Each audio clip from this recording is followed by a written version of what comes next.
sua Bíblia, por favor, no Evangelho de Jesus Cristo, segundo o relato de Lucas, capítulo 16, verso 19 a 31. Hoje à noite eu vou pregar sobre o homem rico e o homem pobre. Lucas 16, versos 19 a 31, narra a história de um rico e um mendigo. A história de um rico e Lázaro. Diz assim a palavra de Deus.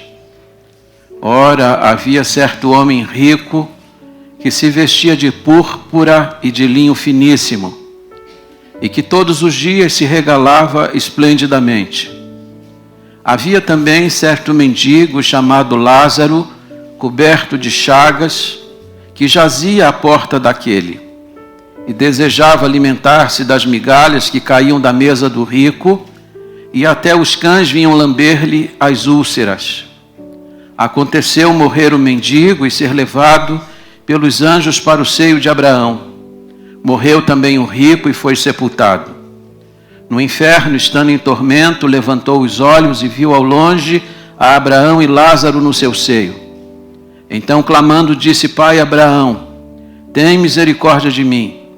Manda Lázaro que molhe em água a ponta do dedo e me refresque a língua, porque estou atormentado nesta chama. Disse, porém, Abraão: Filho, lembra-te de que recebeste os teus bens em tua vida, e Lázaro igualmente os males. Agora, porém, aqui ele está consolado, tu em tormentos. E além de tudo está posto um grande abismo entre nós e vós, de sorte que os que quiserem passar daqui para vós outros não podem, nem os de lá passar para nós. Então replicou: Pai, eu te imploro que o mandes à minha casa paterna, porque tenho 5 irmãos, para que lhes dê testemunho, a fim de não virem também para este lugar de tormento. Respondeu Abraão: eles têm Moisés e os profetas, ouçam-nos. Mas ele insistiu: não, pai Abraão. Se alguém dentre os mortos for ter com eles, arrepender-se-ão. Abraão, porém, lhe respondeu: se não ouvem a Moisés e aos profetas, tampouco se deixarão persuadir, ainda que ressuscite alguém dentre os mortos. Que Deus abençoe a sua palavra. Ó Pai, nós te agradecemos pelo relato bíblico. Suplicamos nesta hora a iluminação necessária para que possamos receber os préstimos desta palavra. Que teu Espírito agora trabalhe neste lugar, aplicando as verdades desta palavra bendita, usando as palavras do pregador e dando a ele as palavras certas nesta hora. Que teu nome seja honrado e glorificado na exposição da tua palavra e no resultado que ela há de produzir. Nós oramos assim em nome de Jesus. Amém e amém. Tome assento, por favor. Esta passagem das Escrituras é conhecida como a parábola do rico e Lázaro. Mas a verdade é que o termo parábola não se encaixa nesta passagem. E a razão disso é que nós não estamos diante de uma simples história criada para ilustrar uma verdade bíblica. Nós estamos diante de um fato real e concreto. E o que prova que nós estamos diante de um fato real e concreto são as expressões que Jesus vai usar no verso 19, 20 e 22. Jesus abre o verso 19 dizendo: ora, havia. Então existe aqui um personagem que teve a sua existência. Verso 20, havia também certo mendigo. No verso 22, Jesus disse: aconteceu. Então Jesus não apenas criou uma história a fim de ilustrar uma verdade do reino. Jesus está narrando um fato que de fato aconteceu. Uma história verídica. Uma história para ser compartilhada. E a partir dela, então, ilustrar e revelar uma verdade sublime para nós. E olhando para esta passagem da Bíblia, nós precisamos considerar pelo menos 2 verdades. A primeira, a antipatia dessa passagem. Ninguém gosta de ouvir sobre inferno. Ninguém gosta de tocar nesses assuntos. Vez por outras, numa mesa, conversando com alguém toca num assunto como esse e a pessoa diz, não, eu não gosto de falar sobre isso. Mas eu quero dizer a você que é melhor ouvir sobre este assunto do que de fato passar pela experiência que passou aquele que rejeitou a Cristo em sua vida. Porque a Bíblia diz que na morte ele se encontrou em tormento.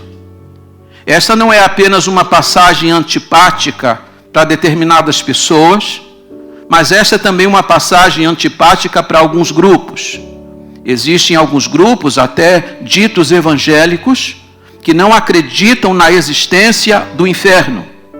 E diante de uma passagem como esta, ficam desconfortáveis e ficam então tentando criar algum artifício para dizer que o que Jesus está ensinando aqui, ele está usando uma história fictícia, ele está partilhando uma lenda, mas na verdade Jesus está aplicando uma verdade real e concreta. E aqui uma palavra muito importante. Você não pode crer em Jesus Cristo duvidando da palavra dele. E é Jesus que está ensinando isto. Portanto, abra os seus ouvidos e o seu coração. Embora o assunto morte e inferno não sejam palatáveis, nós precisamos ouvir sobre ele. E digo a você que Jesus foi a pessoa que mais ensinou sobre esses assuntos. Então nós vamos ouvir dele e aprender com ele sobre essas verdades hoje à noite. A segunda coisa que nós precisamos comentar, antes de olharmos para o texto propriamente, é que esse assunto aqui é muito claro. É objetivo demais. Até uma criança é capaz de codificar aquilo que está escrito nesta passagem. Nós podemos discordar daquilo que está aqui, podemos desprezar o ensino que está aqui, mas ninguém aqui nesse salão vai poder dizer isso que está aqui é incompreensível. Jesus é muito claro naquilo que ele está ensinando. De posse disso, eu quero olhar com vocês para esta passagem, lembrando que nela nós vamos encontrar três contrastes. O contraste da vida, o contraste da morte e o contraste da eternidade. No contraste da vida, de um lado você tem um homem muito rico e do outro lado você tem um homem muito pobre. No contraste da morte, nós vamos encontrar um que foi sepultado e há outro que não foi dado o direito de um sepultamento. No contraste da eternidade, encontraremos um sendo consolado no seio de Abraão, ao passo que outro na eternidade está em grande tormento. São três contrastes importantes que dão a nós o pano de fundo dessa história extraordinária que Jesus compartilha conosco. O que precisamos olhar hoje aqui? Chamo sua atenção para 2 pontos. O sermão de hoje ele está dividido em 2 partes. Jesus vai pegar essa história e vai apresentá-la para nós como uma peça teatral.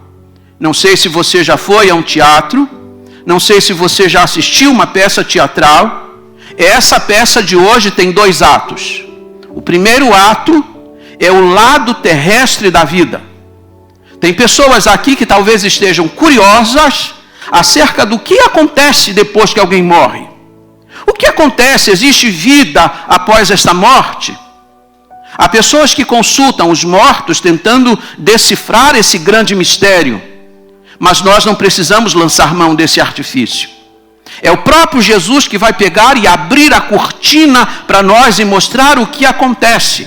Primeiro no lado terrestre da vida, e depois ele vai contar para nós no segundo ato aquilo que acontece do outro lado, depois que passamos pela experiência da morte. Primeira coisa que nós precisamos olhar no lado terrestre da vida é que Jesus vai contar primeiro a história de um homem rico. Peço para você projetar em tela. Quando Jesus começa a trabalhar o lado terrestre da vida, Jesus começa contando a história de um homem rico. Porque na verdade, aqui neste mundo, o que chama atenção é aquela pessoa que tem muito, que tem muitos bens, que se destaca no meio da multidão, que amealhou um grande patrimônio, que tem um nome badalado nas colunas sociais. É aquela pessoa para quem a gente olha e diz assim: esse é seu fulano. Ele tem muito dinheiro, ele tem muitas riquezas. Jesus começa pelo rico, porque do lado terrestre da vida são esses que despertam o nosso interesse e a nossa atenção. As pessoas hoje seguem nas redes sociais aquelas pessoas que aparentemente têm muito destaque. São os chamados influencers. Pessoas que venceram na vida, pessoas que têm isto e aquilo outro, que fazem isto e aquilo outro, e as pessoas correm atrás destas. Jesus é de uma sensibilidade muito grande, ele sabe qual é a nossa tendência. E do lado terrestre ele vai contar a história de um homem. Diz Jesus que ele não era apenas rico, mas Jesus vai dizer que ele era esplendidamente rico. E aí você deve mensurar o tamanho da riqueza dele. A Bíblia diz que ele andava vestido de púrpura e de linho finíssimo. Vocês têm na passagem, na Bíblia, em Atos 16, uma vendedora de púrpura chamada Lídia. Púrpura era algo que se extraía de um crustáceo, que vivia nas regiões abissais dos mares. Era algo muito raro. Tirava-se desse crustáceo uma tinta com a qual se tingia os tecidos. Era algo caríssimo para se comprar. Se comprava um tecido tingido com púrpura por 2 vezes o seu preço em ouro. Somente pessoas muito ricas tinham acesso a isso. Diz Jesus que ele se vestia também de linho finíssimo. E quando a Bíblia fala em linho finíssimo, Jesus está se referindo às roupas de baixo, às suas roupas íntimas. Ele tinha cuidado, inclusive, de escolher as roupas que não eram aparentes.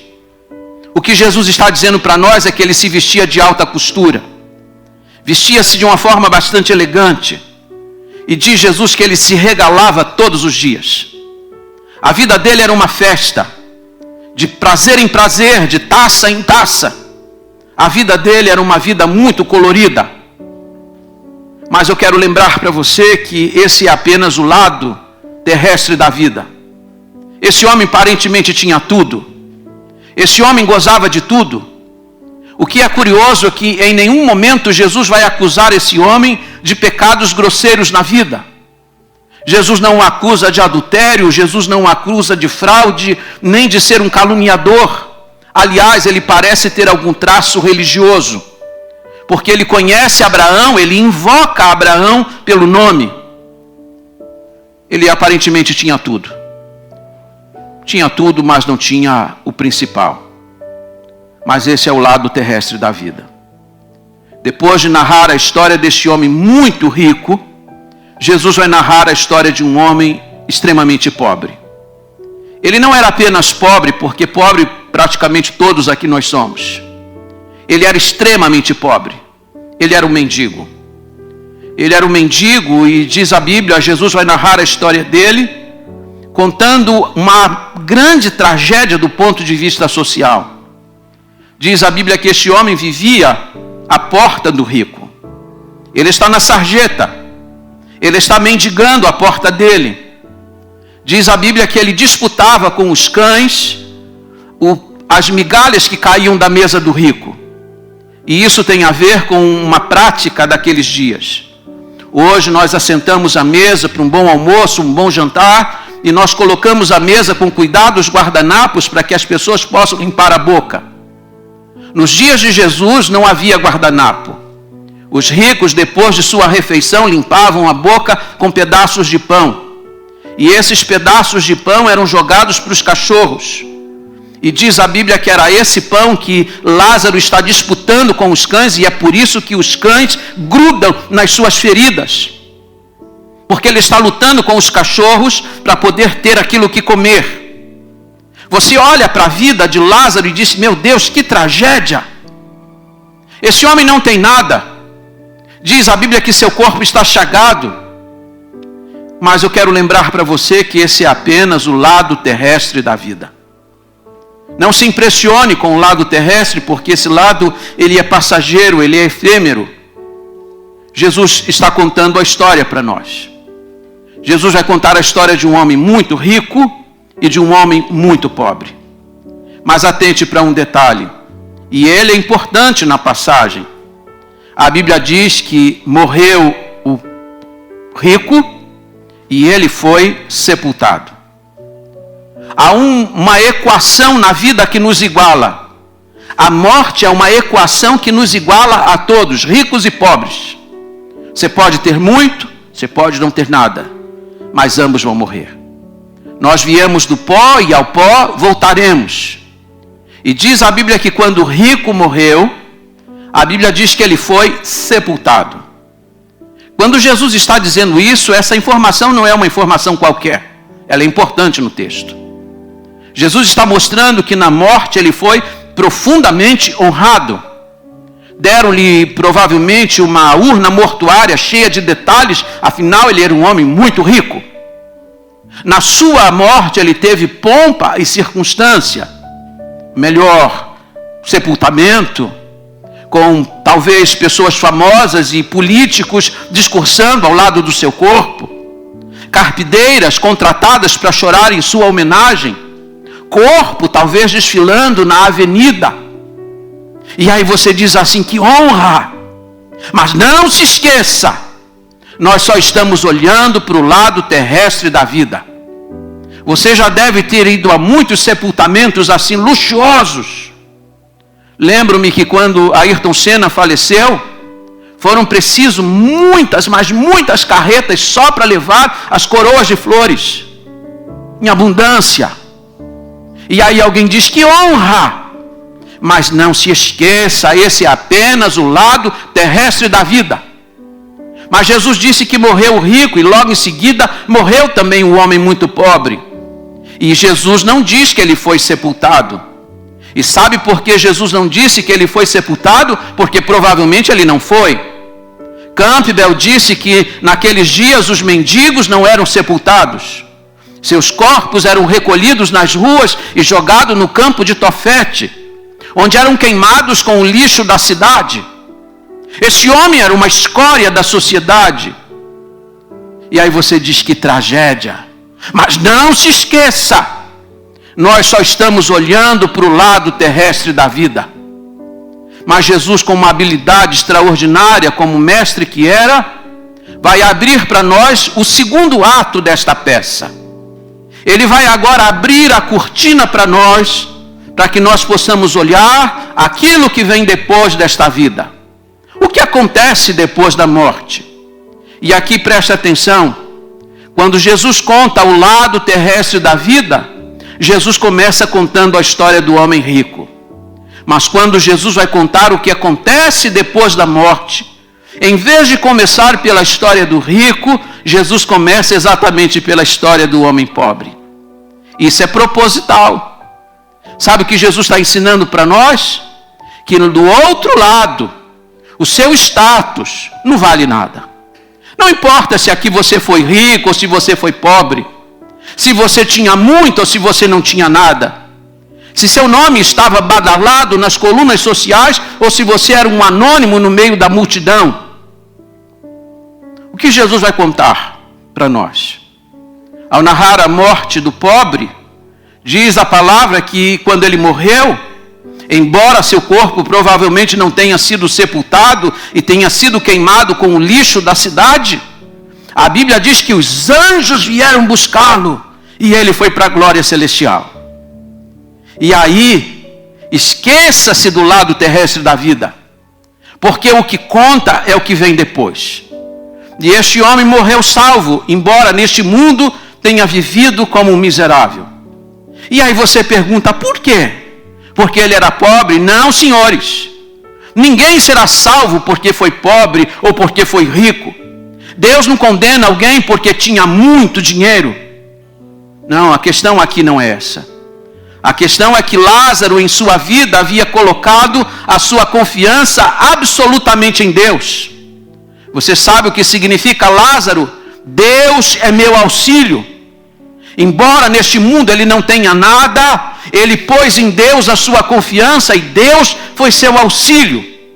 E na hora da sua morte ele desfrutou da maior bem-aventurança que alguém pode desfrutar, que é a salvação eterna. Mas agora olhe, diz a Bíblia que o rico também morreu. E na sua morte, ele que foi sepultado, agora diz Jesus que ele não está num lugar sendo consolado. Diz a palavra de Deus no verso 23 que no inferno, estando em tormentos, levantou os olhos e viu ao longe Abraão e Lázaro no seu seio. Onde ele está agora? Do outro lado da vida, ele está num lugar de tormento e de tormento eterno. E é importante que você entenda isso. Porque alguém me disse: pastor, que me importa se eu vou ser lançado no inferno? Quando eu cair no fogo, eu vou ser queimado e vou desaparecer. Não, senhores. Em Mateus 25, 46, Jesus disse: estes irão para a vida eterna e estes irão para a perdição eterna. E a palavra eterna ali é aionios. E aionios quer dizer eterno, algo que não tem fim.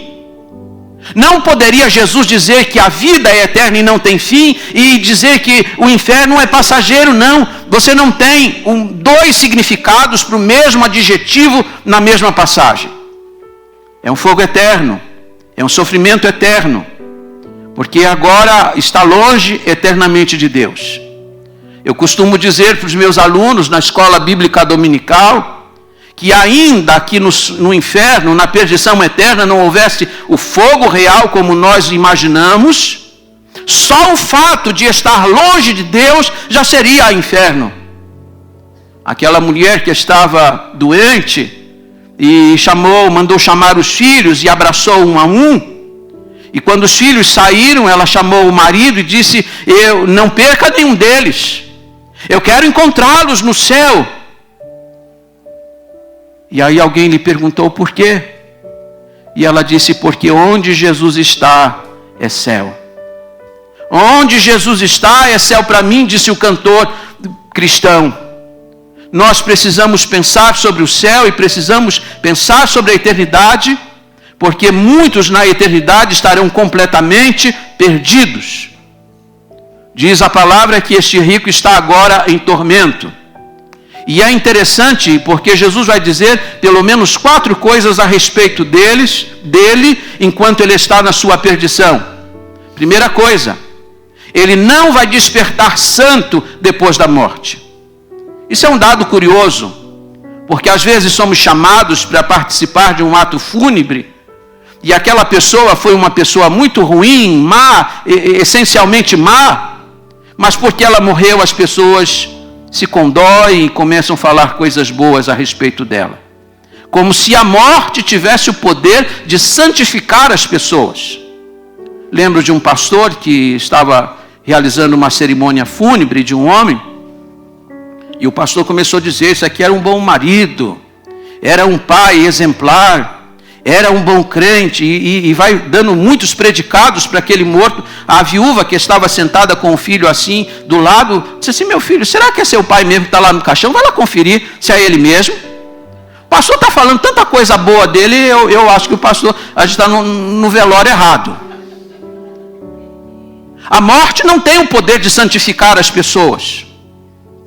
Se você foi uma pessoa má, você morre nessa condição. Se você morreu perdido, você morre nesta condição. Este homem morreu completamente perdido e a morte não mudou o seu status. A segunda coisa importante é que ele despertou num lugar de tormento. Ele cessou a sua vida neste mundo e despertou num lugar de tormento. Não há estado intermediário, não há purgatório. Não há uma coisa assim que você fica vagando e tentando encontrar um lugar de descanso. Não adianta você acender uma vela na expectativa de que alguém que na eternidade está perdido encontre seu caminho. Não, senhores. A Bíblia não ensina isso. E lembra você que quem está ensinando essas verdades é o Senhor Jesus Cristo. Ele disse que um homem morre e ele desperta no gozo. Outro homem morre e desperta no tormento. É imediato. É ato imediato. Eu ainda era pastor no Rio de Janeiro e eu acompanhei a morte de uma das minhas ovelhas. E ela mandou chamar os filhos, os netos, uma coisa bonita no quarto. E de repente ela começou a dizer assim: que música bonita que vocês estão cantando. E uma das filhas disse: mamãe, nós não estamos cantando. Não, eu estou ouvindo, mas é um hino muito bonito. E ela entrou na glória. Que maneira majestosa de morrer. Que esperança maravilhosa para se ter. Porque há muitos que não a têm. Cessam a sua existência aqui e entram num tormento, e esse tormento é para sempre. A terceira coisa importante aqui é que ele despertou sabendo quem ele era. Ele tinha domínio da sua personalidade. Ele lembrou-se de Lázaro, que um dia esteve jazendo à sua porta. Interessante que ele nunca prestou atenção em Lázaro na vida, mas prestou atenção em Lázaro na morte. Nunca deu atenção àquele mendigo, levou um prato de comida para ele, deixou que ele ali disputasse com os cães aqueles pedaços de pão, mas agora que ele está em tormento, ele reconhece a Lázaro. Reconhece a Abraão e chama-o pelo nome. Lembra-se dos seus irmãos que estão na terra, perdidos como ele. Ele tem domínio da sua personalidade. Ele sabe quem ele é. E esse talvez seja o maior tormento na eternidade. Spurgeon disse que no inferno muitos vão se lembrar dos cultos, vão se lembrar das igrejas, vão se lembrar dos pastores, vão se lembrar dos sermões que ouviram, vão se lembrar dos seus pais e dos conselhos que lhes foram dados. Essa é uma consciência que não se apaga. Quando o Apocalipse disse que na eternidade o bicho não morre, a ideia que está ali é de uma consciência que nunca se apaga. Essa lembrança amarga. Esse homem está lembrando da casa paterna. Está se lembrando dos seus irmãos que, como ele, estão vivendo a revelia da palavra. Em quarto lugar, esse homem foi julgado na sua morte. A Bíblia diz em Hebreus 9:27, destinado está o homem morrer uma vez, vindo logo após o juízo. A Bíblia diz que o juízo se segue na morte. Essa palavra é importante, porque o julgamento não acontece aqui. Você deve encontrar pessoas que estão vivendo contrariamente à palavra de Deus, pessoas que desprezam a Deus e que até blasfemam de Deus, e aparentemente não acontece nada com elas. Elas estão vivendo ilesas aparentemente. Elas pecam, fazem tudo o que é o contrário, parece que vivem bem. Porque o julgamento não é aqui. Mas o julgamento vai acontecer após a morte. Porque a Bíblia diz isso. Quando o apóstolo Paulo pregou no Areópago, ele disse que Deus já marcou um dia, Atos 17:31. O dia do julgamento já está marcado. E Paulo disse que não apenas o dia está marcado, mas aquele que vai se assentar no trono já foi escolhido. Deus já escolheu o varão que há de julgar o mundo, o Senhor Jesus Cristo. Portanto, tudo que se faz depois da morte é inútil. Não adianta você fazer um culto bonito, fazer uma missa de 7º, de 30º, de 1 ano, do que você quiser. A morte sela o nosso destino na eternidade, com ou sem Deus. E aqui eu vou terminar. Vou apontar com vocês 4 coisas que são absolutamente inúteis. Primeira coisa que é inútil são as honrarias na hora da morte. Desfilar em carro aberto, carro dos bombeiros levando o corpo, cortejo bonito, políticos falando, artistas falando. Coisa mais impressionante que quando morre uma pessoa assim, a reportagem começa a mostrar os artistas falando, agora ele está lá no céu, agora ele está cantando lá no céu, não é? E as pessoas ficam impressionadas com esse tipo de homenagem que se presta na morte. Mas tudo isso é inútil. Porque isso não muda o curso da existência na eternidade. Por mais bonita que seja a cerimônia, por mais bonitos que sejam as homenagens prestadas à pessoa que partiu, tudo isso em relação à eternidade não tem valor absolutamente nenhum. Segunda coisa que é inútil são as orações depois da morte. E aqui é curioso porque esse rico, estando em tormento, e ele era rico aqui neste mundo, na eternidade ele era o quê? Extremamente pobre. Ele não tinha nada. É curioso que Lázaro neste mundo não tinha nada senão a Deus. Esse homem tinha tudo menos a Deus. E como ele não tinha Deus, na eternidade ele está completamente pobre. Mas na eternidade ele ousa fazer oração.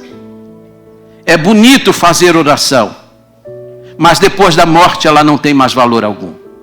Ele ora ao pai Abraão e ele está errando o endereço da oração, porque por mais piedoso que tenha sido Abraão, Jesus não diz que devemos orar a ele, mas orar ao próprio Senhor Jesus Cristo. Pai Abraão, peça a Lázaro para molhar a ponta do seu dedo em água e me tocar a língua, porque eu estou atormentado nessa chama. Ele está pedindo uma coisa impossível. A morte sela o destino. O sofrimento não pode ser atenuado. A condição não pode ser modificada. Abraão explica que aqueles que estão no céu, de lá não podem sair, e aqueles que estão no inferno, de lá não podem sair. Há um abismo dividindo. O estado é irreversível. Portanto, ele está pedindo alguma coisa impossível. Você deve orar, mas deve orar agora. Você deve se voltar para Deus agora. Em nome de Jesus, você deve clamar a Deus agora. Esse é o tempo certo da oração. Porque a oração tardia não tem resposta. Terceiro lugar, são inúteis os milagres na vida daqueles que já estão decididos a não crer. Observe o argumento deste rico na sua prece a Abraão. Pai Abraão, manda que Lázaro vá à terra e fale com os meus irmãos. Quem sabe alguém ressuscitando dentre os mortos, dando testemunho a eles, eles venham a crer e não vir para um lugar como este que estou. Ele imagina que se um morto aparecer em vida, o seu testemunho será tão eloquente que as pessoas incrédulas vão crer. A resposta de Abraão a ele é esta: eles têm Moisés e os profetas. Sabe o que Abraão está dizendo para esse rico? Eles têm a Bíblia. Se você não crer na Bíblia, não tem esperança para você. É a palavra de Deus no seu coração que vai produzir a fé, que vai conduzi-lo a Deus. Dr. Brown disse que mesmo o maior de todos os milagres não fará efeito sobre a vida daquele que está decidido a não crer. Mesmo que um morto apareça, não vai crer. A única esperança para você é você crer na palavra de Deus. Porque a palavra de Deus, ela indica o caminho certo, ela indica o Salvador. E quarto e último lugar, é inútil possuir riquezas e não ter a salvação. De que adianta você dizer, eu possuí isto e aquilo outro? Você já observou que na morte não tem caminhão de mudança? Já observou que nos caixões não existem gavetas? Nós não levamos nada deste mundo. Essa semana, sentado com a esposa, conversando em casa, e a gente estava falando sobre isso, e eu disse, nós não temos nada. Nu viemos e nu voltaremos. Nós temos aquela ilusão, pega uma escritura de uma casa e diz, eu tenho uma casa. Tem nada. Porque na hora que você morrer, você não leva nada. Aqui um conselho para aquelas pessoas que trabalham para juntar e não vivem. Trabalham, não uma família. Tudo isso que você está construindo vai ficar. John Rockefeller foi o primeiro bilionário do mundo. O primeiro homem a juntar $1 bilhão. No dia que ele morreu, as pessoas correram para o cemitério para prestar a última homenagem. E entre as pessoas, uma pessoa curiosa perguntou ao contador de John Rockefeller, e aí, quanto ele deixou? O contador disse, ele deixou tudo, não levou um centavo. Ele tinha $1 bilhão e não levou um centavo. É inútil possuir riquezas e não possuir a salvação. Tudo que você está construindo agora vai ficar aqui. Você não vai levar nada. Aliás, você vai levar uma coisa: quem você era. Se você andou com Deus ou não andou. Se você deixou um bom testemunho ou não deixou. Se você fez de Deus a sua confiança ou não. Você só leva quem você era e nada mais. E eu pergunto, quem você é? Perguntaram a um menino, quem você gostaria de ser nesta história? O rico ou Lázaro? O menino pensou, eu queria ser o rico aqui e Lázaro lá. Ele queria o melhor dos dois mundos. Queria viver bem nos dois lugares. Mas é impossível. Hoje você está aqui e talvez hoje seja o dia mais importante da sua vida. Porque você não sabe o dia de amanhã. E você só vai levar daqui quem você era. Se você era um crente ou não. Se você era um servo de Jesus ou não. Porque se você morrer sem Cristo, infelizmente, você vai perecer por toda a eternidade. Esse é o assunto mais sério. Aliás, nós os crentes precisamos pensar sobre isso.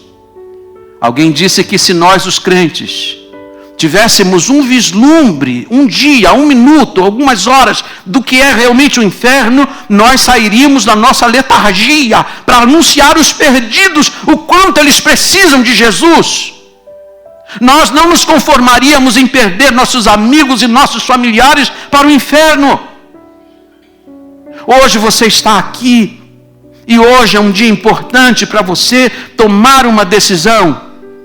Lázaro significa Deus é meu auxílio. Faça de Deus o seu auxílio. Faça de Jesus o seu Salvador.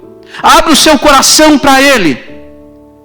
Porque um dia vai acontecer com você aquilo que acontece na equação da vida.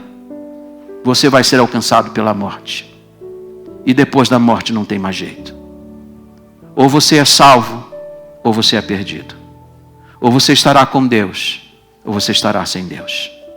O apóstolo Paulo disse em Romanos 10:9, se com a tua boca confessares a Jesus Cristo como Salvador e em teu coração creres que Deus o ressuscitou, serás salvo. Você precisa confessar com os seus lábios, Jesus é o meu Salvador.